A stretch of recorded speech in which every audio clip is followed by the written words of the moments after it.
Serge Bondo, c'est mon nom. Je viens de la République démocratique du Congo, qui est le plus grand pays forestier de l'Afrique centrale, avec environ 152 millions de superficie de forêt, 152 millions d'hectares de superficie de forêt. Et nous travaillons avec le gouvernement de la RDC grâce à un mandat officiel qui nous permet d'accompagner le gouvernement dans l'exercice de son rôle régalien de contrôle forestier. Et à côté, nous avons également un réseau d'observateurs indépendants qui est essentiellement constitué par les organisations de la société civile. Et grâce au fonds que nous avons reçu, le fonds de la micro-subvention reçu, ça nous permet justement de travailler avec ces réseaux d'observateurs indépendants qui est constitué actuellement de 25 organisations. Dans ce travail que nous sommes en train de faire actuellement avec ces organisations, c'est créer une communauté d'utilisateurs du Global Forest Watch, que l'outil soit au centre des activités de monitoring, des activités de suivi de la déforestation sur le terrain, en impliquant les acteurs au niveau local. Nous travaillons pour garantir que les communautés qui vivent dans les forêts puissent réellement bénéficier, je dirais, des revenus qui sont issus notamment de l'exploitation forestière. Cela s'est fait à travers le suivi que nous faisons sur la réalisation des clauses sociales des cahiers des charges, parce que les entreprises forestières signent des clauses sociales des cahiers des charges avec les communautés. Donc aujourd'hui, avec ce que nous avons commencé à avoir comme résultat, c'est-à-dire les différentes alertes, les différents rapports qui sortent, qui montrent qu'il y a un grand problème au niveau de la déforestation à l'échelle d'une aire protégée dans la province du Congo central, la réserve de la biosphère de Luki, où nous avons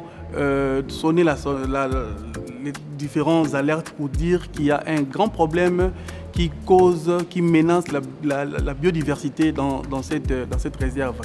Et ces différentes alertes qui ont permis à ce que les observateurs indépendants puissent collecter ces informations et mettre sur la place publique ont permis aujourd'hui au gouvernement de cette province-là de commencer à prendre des mesures pour arrêter ces pratiques au niveau de la réserve qui peuvent justement conduire à l'extinction de la biodiversité